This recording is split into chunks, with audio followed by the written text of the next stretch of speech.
saya tidak tahu dengan pasangan yang lain, tapi saya pikir akan mempunyai masalah yang sama. Setiap orang yang sedang atau ingin melakukan tindakan perceraian, itu bukan dalam keadaan yang normal. Stand by. 3, 2, 1, action.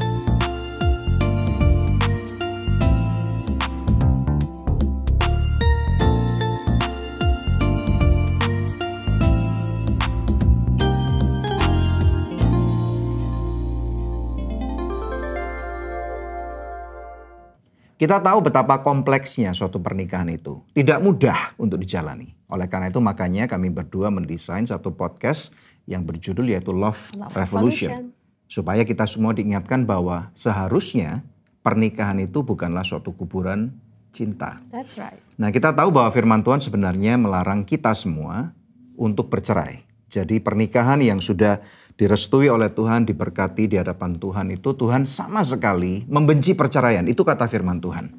Namun demikian kita tidak bisa pungkiri bahwa di zaman ini yang namanya perceraian itu sudah semakin semerbak. Perceraian bukan sesuatu yang memalukan. Perceraian bukan sesuatu yang membawa kehancuran bagi kehidupan. Nah, tetapi ada satu drawback di mana semakin banyak orang bercerai. Nah, hari ini kita akan menampilkan satu episode yang akan memberikan pencerahan kepada kita dengan judul yaitu Life After Divorce. Menampilkan seorang narasumber yang sangat kompeten dan tentunya seorang narasumber yang kemungkinan ada banyak daripada pemirsa sekalian kenal, yaitu Ibu Glena Dumasari. Welcome, Bu. Halo, Bu Glena. Thank you for coming to Love Revolution. Satu kehormatan. Sama, ini juga satu kehormatan buat saya.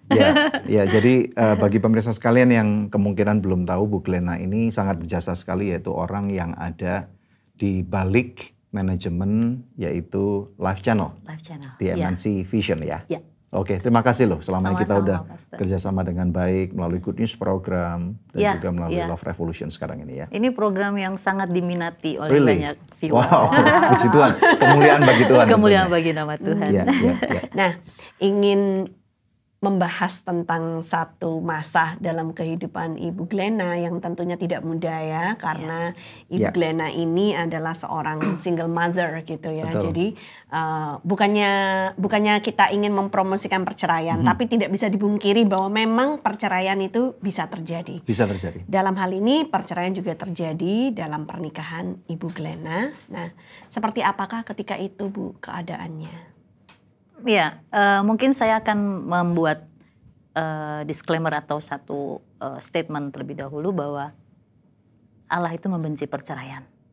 Ya, jadi mungkin di depan ini saya ngomong duluan bagi Anda yang ingin berpikir untuk bercerai, sebaiknya lupakan untuk bercerai.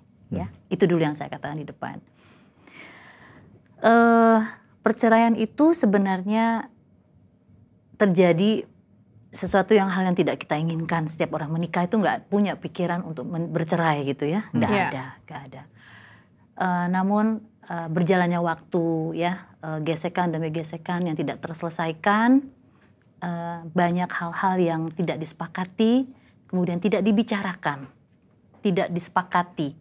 Mungkin yang satu agresif untuk melakukan satu perubahan, tetapi yang satu stuck atau bahkan mundur. Sehingga percakapan menjadi tidak menarik dan lalu kalau anak sekarang bilang ilfil ya. Ilfil atau apa gitu ya. Sesuatu yang nggak nyambung lagi, lalu ditambah lagi dengan tindakan-tindakan yang melukai ya. Lengkaplah sudah, dan itu mengobatinya cukup panjang dan yang menjadikan lagi apabila tidak ada fasilitas dari pihak manapun yang mensupport keadaan ini gitu loh. Fasilitator ini adalah keluarga atau juga gereja, ya gereja. Itu penting sekali buat saya karena saya termasuk orang yang speak up kepada gereja waktu itu. Kemudian ya hal itu banyak luka akhirnya ya karena berjalannya waktu dan tidak ada kesepakatan, dan paling banyak itu diskusinya menjadi tidak nyaman karena yang terjadi adalah hearing, bukan listening. Jadi cuma asal dengar gitu. Yes. Ya. Mungkin mata kita tertuju kepada pasangan kita yang sedang mengeluh atau mau minta pendapat atau memberikan pendapat atau ingin melakukan sesuatu yang lebih baik, matanya tertuju kepada pasangannya ya. Seperti seakan-akan mendengarkan, seperti saya dengan Ibu Debbie menatap ini.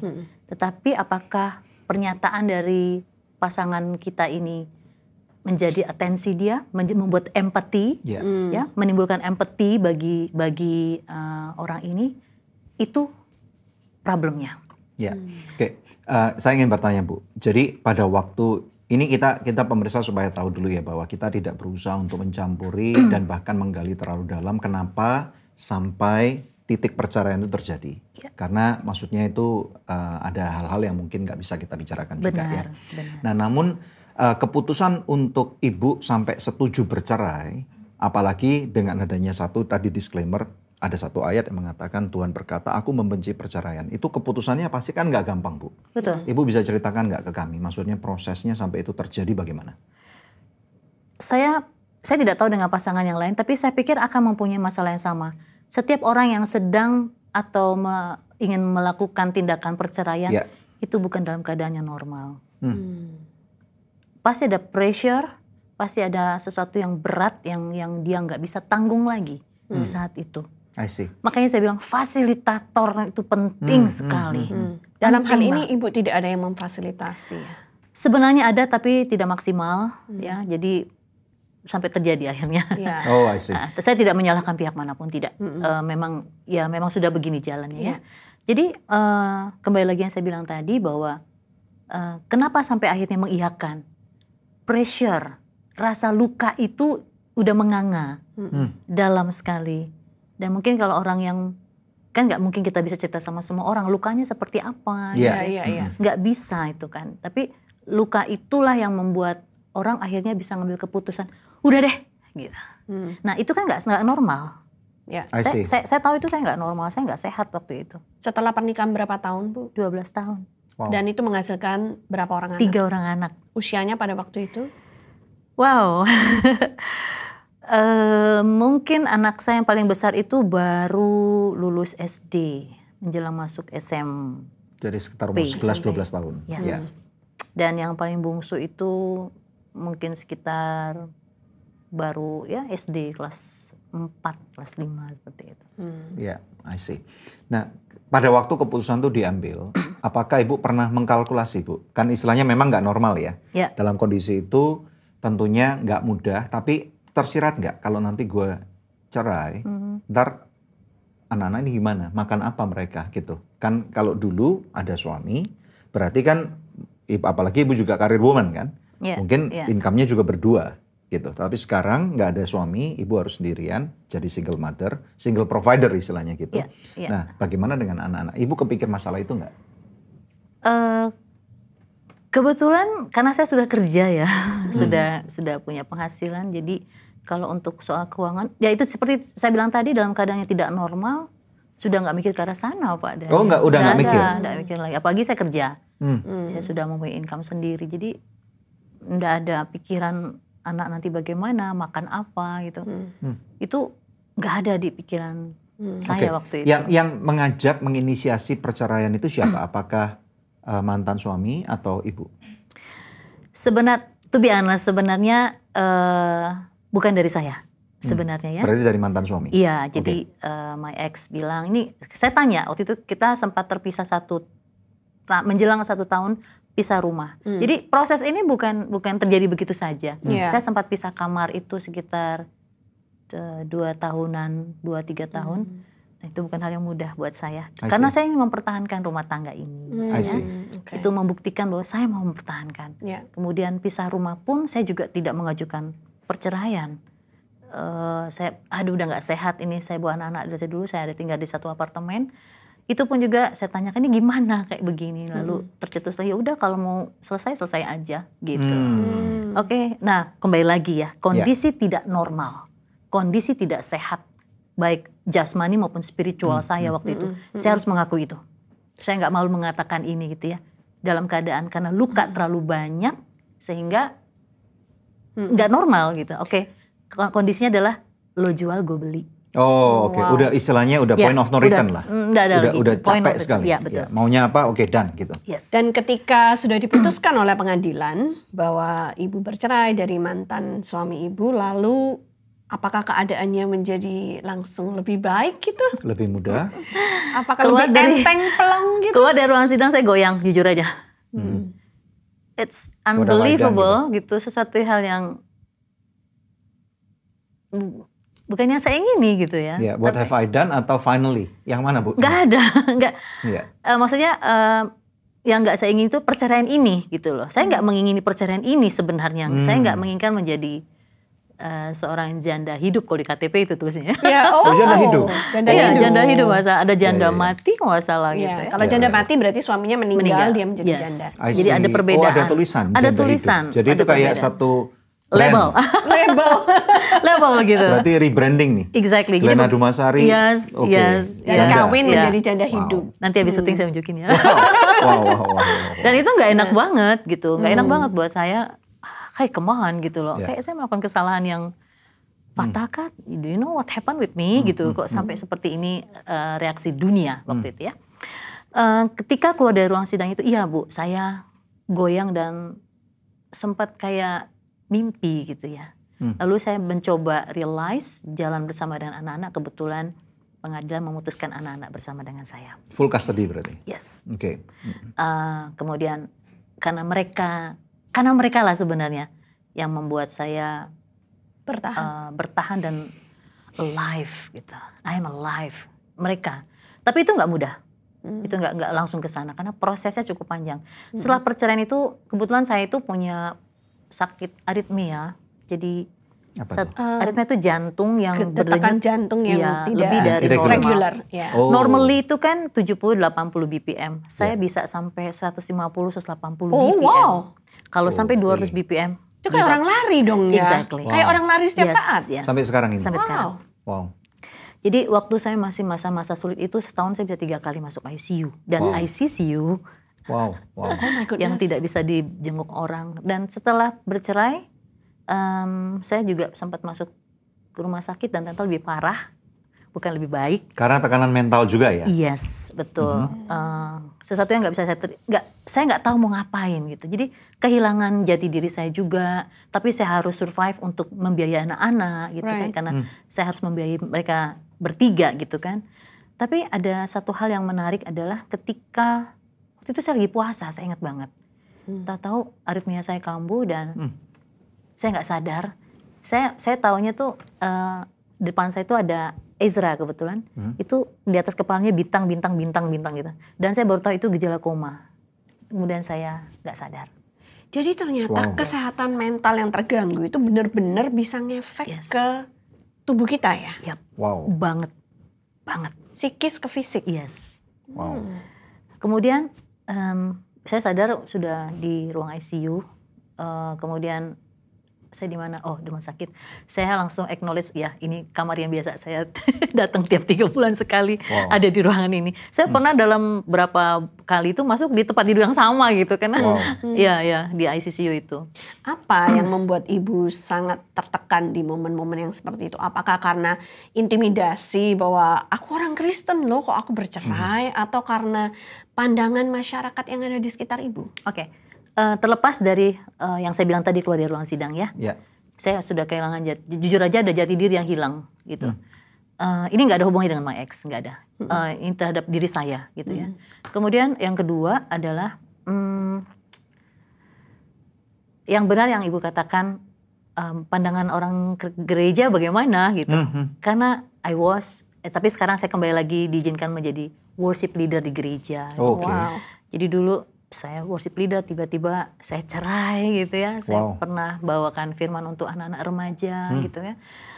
Tiba-tiba saya cerai gitu. Itu satu kondisi yang tidak mudah buat saya lewatin. Karena orang akan, kok bisa sih kamu gitu. Berdiri di mimbar menguatkan orang ya, dengan pujian bahwa Tuhan itu aja benar, bahwa Palsu pemulihan kamu terjadi. selama ini. Palsu Seperti itu tuh ada gitu. Jadi orang Kristen apa ini gitu. Dan jujur saja waktu itu saya merasa terpuruk banget ya. Dan saya nggak menemukan seseorang yang truly memberikan waktunya untuk saya untuk bicara, ayo saya mau dengerin kamu gitu. Saya nggak menemukan orang-orang itu pada saat itu. Coba kita kenal waktu itu, Bu. I will be there for you. Berapa tahun yang lalu ini, Bu, terjadinya? 2014 tepatnya ya. Berarti sekarang recording 2022, 8 berarti tahun yang lalu. hampir 8 tahun. Iya, Oke. 8 tahun yang lalu. Jadi ada ini ya, judgmental dari orang-orang di sekitar, terutama ya orang-orang di gereja ya. Nah ini kita tidak bisa memungkirinya ya pemirsa ya, bahwa orang Kristen itu apalagi yang agamawi bisa menjadi orang-orang yang sangat jahat, yang judging, yang menghakimi sesama kita orang Kristen ketika mereka jatuh. Bukannya berusaha untuk menghibur atau mengangkat mereka kembali, tapi malah kita merajami batu rame-rame. Dan ini adalah sesuatu yang harus kita hentikan ya, karena Tuhan Yesus nggak pernah ngajarin kita yang seperti itu. Nah, dalam kasus Ibu Glenna ini, bagaimana kemudian Ibu itu bisa melewati momen-momen ini yang kelam? Sebenarnya kalau bilang melewati, mungkin saya nggak akan pernah sanggup melewati semua ini. Kenapa? Karena ya itu tadi yang Ibu bilang, judgmental dari banyak pihak gitu ya, banyak pihak-pihak tertentu yang memandang saya itu seperti aib. Nah, tapi ada satu hal yang membuat saya berpikir gini, saya tuh dosanya cuma cerai, gagal dalam mempertahankan pernikahan dan kehidupan saya dengan suami saya waktu itu. Tapi ada beberapa orang yang mantan pelacur, yang tidur dengan beberapa laki-laki, yang bersaksi di gereja, dia bisa ada di mimbar itu. Kok boleh gitu? Kok boleh. Lalu ada bandar narkoba yang sudah merusak orang banyak, dan dia bertobat, dia berdiri. Saya ini nggak merusak diri saya nggak merusak orang lain, saya hanya merusak hubungan saya dengan suami saya saja. Kok nggak pantas ya saya berdiri di situ lagi? Itu ada pertanyaan yang keluar dalam diri saya. Apakah perceraian orang bercerai itu lebih aib dibandingkan mantan pelacur? Apakah lebih aib dari bandar narkoba gitu ya? Itu ada di pikiran saya, dan itu buat luka lagi. Ada luka gitu. Semuanya serba salah ya saya rasa dalam kondisi seperti itu. Betul. Padahal di satu sisi kalau kita sekarang mungkin dalam kondisi yang waras, ya memang alangkah baiknya mungkin skorsing itu terjadi. Ya, bukan untuk condemn, tetapi untuk masa pemulihan. Supaya tadi yang Ibu bilang itu berdamai itu. Tapi kata-katanya nggak bisa lebih halus daripada skorsing nih. Iya kan, karena kalau seperti pemain sepak bola kamu harus di benchkan dulu kan, duduk di kursi pemain cadangan ini dulu kan. Kamu nggak boleh tampil gitu istilahnya, karena you're not in the right state of mind. Betul. Tapi memang pandangan masyarakat kita memang itu tidak bisa dipungkiri gitu, bahwa itu bisa menyakitkan gitu. Karena kan saya pun dari keluarga yang orang tua bercerai gitu ya, dan saya pun merasakan bagaimana orang kan bisik-bisik gitu kan, kamu jangan deh pacaran sama Debbie, nanti kamu nggak mungkin bisa dapat pernikahan yang bahagia karena orang tuanya aja cerai, apalagi nanti anaknya, buah itu ya jatuh tidak jauh dari pohonnya. Itu kata-kata seperti itu, dan itu sampai ke telinga saya, Bu, gitu ya. Dan itu memang kok bisa kamu dengar gimana? Iya, itu cowok yang naksir aku, sepupunya ngasih tahu, dan nggak boleh sama orang tuanya gitu. Tapi aku udah mengampunimu Om Tante, don't worry. Karena aku udah diutuhkan kembali oleh Tuhan Yesus gitu. Tapi memang saya maksudnya mengalami juga hal yang sama gitu ya. Bagaimana orang-orang bisa melabel kita seakan-akan kita itu nggak ada harganya. Betul. Wow. Ibu bisa cerita nggak masa-masa yang tersulit yang Ibu lalui pada hari-hari itu, selain tadi itu, saya nggak berkata bahwa yang ICU tadi itu nggak sulit, tetapi masa-masa yang dark moment yang mungkin Ibu nggak pernah ceritakan ke siapa-siapa gitu. Ya, kalau misalnya masa sulit saya ketika membesarkan 3 anak ini ya, kan kehidupan saya hanya anak saya setelah bercerai ya, anak saya, kerjaan kantor, di rumah, udah nggak ada lagi gitu. kalaupun ada teman-teman yang teman-teman SMP saya, teman-teman SMA yang Glenna, ayo kita makan gitu ya. Itu pun saya masih bawa 3 anak ini, entah 1 atau 2 gitu saya bawa sehingga mereka kenal komunitas saya gitu. I see. Nah itu membuat saya kuat sih. Nah sebenarnya the dark moment itu sebenarnya ketika malam hari gitu ya.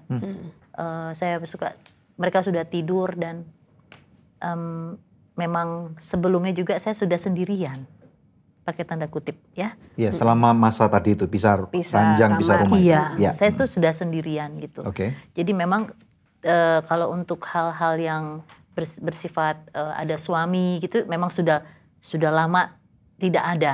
Tapi yang membuat saya sedih adalah anak-anak ini. Bagaimana dengan perkataan orang, papanya mana? Gitu ya, papanya mana, karena kok mamanya terus, apalagi kalau mereka diketahui orang tuanya cerai, kamu cerai ya, karena itu pernah terjadi sama Nadia, anak saya, yang kecil ya. Ini anak yang kecil, Ditanya sama temennya. Iya, orang tua kamu kan cerai katanya. Nah yang menyedihkan lagi kalimatnya, udah Kristen cerai lagi. Wow. Dan dia pulang dengan nangis gitu. Itu hal yang terberat buat saya.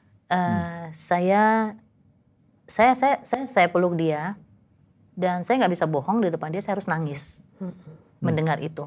Saya nggak mau pura-pura kuat dan pura-pura benar. Saya tidak pernah menunjukkan depan anak saya bahwa saya benar gitu, enggak. Saya nggak pernah mau itu. Saya cuma bilang, iya nak, mami dan papi salah. Wow. Itu aja. Kami salah, mengambil keputusan yang salah. Tapi biarkanlah kondisinya seperti ini dulu, supaya mami bisa lebih sehat. Karena memang pada saat masa sidang itu saya terdeteksi depresi yang saya nggak sadar. Wow. Saya nggak sadar gitu waktu masa-masa perceraian itu. Saya bisa di satu ruangan, karena ruangan saya itu waktu saya kerja di perusahaan yang sebelumnya ini ruangan eksklusif ya. Jadi ada beberapa teman-teman duduk di depan saya. Tiba-tiba saya mau ngomong, saya lupa nama dia. Wow. Yang tiap hari ketemu. Siapa ya namanya? Dan sampai separah itu. Sampai separah itu. Dan itu bukan cuma sekali, berulang-ulang. Terus lalu ketemu sama si Anu gitu. Duh, siapa namanya tadi? Siapa? Padahal every day kita ketemu. Ini bukan orang yang ketemu 3 bulan sekali, setahun sekali. Dalam pekerjaan, satu ruangan. Wow. Itu sejarah itu. Dan saya malu, kenapa gitu. Mau ngomong malu, kita nggak bisa nyebut nama dia gitu. Terus? Tuhan baik, bilang, saya kan panggilnya G. Mbak G mau ngomong sama Tasya katanya. Thank God dia sebut namanya. Oh thank God, saya bilang, aduh saya bersyukur banget. Ya kamu Tasya, sampai saya panggil nama dia. Dan situ saya menangis dan saya tahu itu saya terpuruk. Nah kondisi depresi ini ternyata dideteksi oleh pengadilan. Sehingga dipanggil psikiater, saya disuruh menjawab 600 pertanyaan. 600 pertanyaan, bebas Ibu Glenna mau jawabnya sampai kapanpun saya tunggu gitu. Saya dikasih itu siang, saya baru kelar itu hampir 5:30. Wow. Normally-nya itu 2 jam setengah, 3 jam paling itu. Orang normal itu bisa menyelesaikan jawaban. Saya hampir 5:30 sore saya baru kelar. Dan di sini dideteksi bahwa saya tidak mempunyai kemampuan untuk menerima output dari luar. Yang saya cerna di dalam my mind. Dan saya juga nggak bisa mengeluarkan apa yang ada di dalam memori saya keluar dengan baik. Jadi itu ini zero. ruwet banget gitu ya? Iya, tapi ada satu nilai yang dikeluarkan oleh psikiater ini. Psikiater ini kebetulan Muslim, ya, dia pakai jilbab, baik sekali orangnya. Dia bilang cuma ada 1 poin yang saya merasa unbelievable. Apa tuh? Kedekatan ibu dengan Tuhan. Itu dideteksi di dalam hasil. Wow, walaupun dalam kondisi yang seperti itu. Iya, dan saya bilang sama dokter, welcome dokter, Anda baru saja berkenalan dengan Tuhan Yesus saya. Wow. Dan itu saya menangis sejadi-jadinya. Karena saya tahu bahwa dalam keadaan yang sangat buruk pun, dia nggak pernah ninggalin kita. Amin. Kaget, saya juga kaget. Nggak ada saya punya kemampuan itu. Kok dia bisa lihat? Dan dia menangis. Akhirnya dia memutuskan untuk bersaksi di persidangan. tolong pisahkan dulu supaya ibu ini sehat, karena dia tidak sehat. Dan memang setelah perceraian itu nggak sehat saya memang. Terbukti aritmia saya kambuh ya. Saya harus masuk di dalam keadaan koma meskipun tidak lama ya. Itu sudah parah. HB saya pernah mengalami HB cuma 5. Wow, normalnya 11 kan? Normalnya 12,5 perempuan. 12 Tapi transfusi darah, Bu? Ya, 2 kantong. Wow. Itu pun baru sampai 8 apa 7 waktu Semua itu. ini karena berhubungan dengan psikis tadi, gangguan Yes. psikis. Wow. Tapi saya mau bilang bahwa darah saya sekarang 13,6. Yeay. Saya sudah donor Ya puji Tuhan. di PMI Ya, pusat. ya. Tapi itu nggak mudah gitu. Waktu saya menjalannya itu, saya tertatih-tatih. Tapi statement dari psikiater ini, dia di rumah sakit pemerintah kita yang besar, praktek di sana. Jadi statement dari dokter ini yang menguatkan saya untuk saya berpikir bahwa saya masih punya masa depan. Wow. Jadi saya nggak cuma membesarkan 3 anak saya, nggak cuma bekerja di satu perusahaan besar lalu pulang, atau ketemu dengan teman-teman yang mencoba memberikan saya kekuatan dengan just minum kopi gitu ya. Kita seumuran gitu, teman SMP dulu, teman main gitu.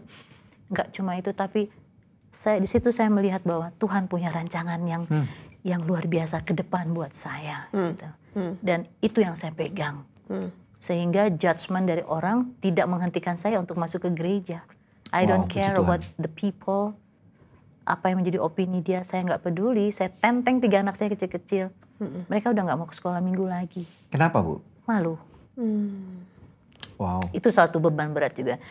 Akhirnya saya mau dengerin gembala kita aja, Mami. Padahal berat sekali kan beliau itu untuk ngomongkan, tapi oke, kamu ngerti. Akhirnya memacu saya untuk setiap pulang gereja mendescribe apa yang dijelaskan oleh gembala saya dengan versi anak-anak. Oke. Dan saya akhirnya menyadari, saya punya porsi. Ada jiwa 3 ini yang bisa saya olah untuk dibawa ke Tuhan. Berarti saya berfungsi gitu. That's good. Itu awal yang membuat saya bangkit lagi. Jadi oke, fine, duduk sama Mami gitu. Masih kecil-kecil, tapi thank God anak-anak ini anak-anak yang manis, yang gak pernah bereaksi. Aku broken home, aku ini lalu melakukan tindakan-tindakan. Good, that's good. Yeah. Anak saya anak-anak yang mengerti dan mau mendengar. Karena saya selalu mengajarkan mereka kegagalan saya dengan papanya, yaitu about hearing or listening. But not listening. Saya hanya ingin kamu belajar listening. Look at me, tapi not just eye by eye gitu ya, bukan karena mata dengan mata. With your heart, I wanna tell you something. But use your heart and your mind and your eyes to look at me, to hear me. So, aku simpulkan itu adalah listening. Ini listening, nak. Itu. Kegagalan yang saya tidak punya, saya ajarkan sama anak saya. That's listening. Wow. Yeah. Jadi anak-anak itu begitu, Mami nggak ngerti, aku tahu. Paling mereka ngerti, Mami nggak ngerti. Waktu dengerin korban ya. Nggak ngerti gitu. Karena berat gitu. Tapi mereka enjoy. Oke. Mereka enjoy. Saya juga itu anugerah banget buat saya. Dan itu jadi momen-momen yang mendekatkan kalian. Baik karena di gereja bonding sama-sama. Dan Ibu nggak lagi merasa sendirian di screening orang nih. Iya. Screening orang juga nih. Screening. Jadi kalau ada beberapa orang gitu. pernah waktu baru-baru itu ya, mereka memandang saya dan anak dari ujung kaki ke ujung kepala gini. Waduh. Pernah saya diperlakukan seperti itu, tapi tidak semua orang ya. Ada beberapa yang memeluk saya, banyak juga yang memeluk saya waktu itu. Glena, ayo pelayanan lagi gitu. Saya bilang mungkin nanti saja deh gitu. Saya masih berdamai dulu dengan diri saya, dan saya lagi menikmati untuk mendengar firman. Itu yang saya bilang. Dan memang benar. Jadi saya menikmati momen-momen itu. Saya udah gak peduli lagi orang ngeliatin saya. Kita kayak artis loh, diliatin gitu. Oh wow. Ya, Mami kan memang artis. Mami kan dulu worship leader di mimbar. Wow. Oh ya, artisnya Tuhan ya. Tapi artisnya sekarang lagi bobo. Nanti Iya. Akhirnya mulai menata itu. Ya air mata pasti banyak keluar karena biaya anak-anak ini kan tidak di situ saja gitu ya. Makin meningkat. That's right. Sampai pernah kadang-kadang saya merasakan bahwa Tuhan Tuhan Yesus suami saya aja ya Tuhan. Karena cuma Engkau yang sanggup. Saya nggak punya siapa-siapa. Saya nggak punya orang yang bisa mengerti keadaan kami gitu. Ya. Bahkan pernah waktu itu momen itu kami membutuhkan satu dana yang cukup besar. Mami bagaimana? Terus saya bilang cuma satu kok momennya, lipat tangan. Tapi kan nggak mungkin lipat tangan terus cering duitnya ada gitu. Nggak mungkin kan gitu. Nggak apa-apa, lipat tangan saja. Cuma lipat tangan. Ketika anak lipat tangan dan lain sebagainya, tiba-tiba ada yang ketok pintu. Saya pernah mengalami di meja makan kami tidak ada makanan. Really? Saya pernah ngalamin, ya. Terus kan ibu sudah bekerja waktu itu. Pengeluaran saya lebih banyak daripada yang harus. Anaknya 3 nih. Pengeluaran saya cukup besar waktu Bayangin itu. bayar uang pangkal 3 anak. Iya. Dan nggak mudah gitu ya. Terus tiba-tiba saya nggak mau bilang mana anak bahwa saya nggak ada uang. Berdoa ya. Kita lagi nunggu makanan gitu. Terus dari siapa mami gitu? Dari mana? Dari Tuhan gitu. Wow. Anak saya udah teriak, kok aku udah lapar ya. Pernah momen itu pernah. Terus ada yang kasih makanan. Ketok pintu, teman saya dari gereja yang lama datang. Hey Glenna gitu, apa kabar anak-anak? Tiba-tiba dia mungkin ngecek meja makan saya kosong, gak ada makanan. Terus dia ngajak anak saya turun ke bawah, kan kami tinggal di apartemen waktu itu. Dia membelikan makanan yang jadi, makanan yang sudah matang itu ya. Dia beli banyak, ditaruh di meja. Terus dia membelikan saya beras dan telur dan lain sebagainya. Wow. Tanpa saya minta. Oh wow. Saya pernah ngalamin itu. Wow. Lalu saya bilang sama anak-anak saya, itu bukanlah pengalaman yang memalukan. Yang pertama menunjukkan eksistensi Tuhan itu nyata. Wow. Yang kedua, ini habis lipat tangan ya? Iya.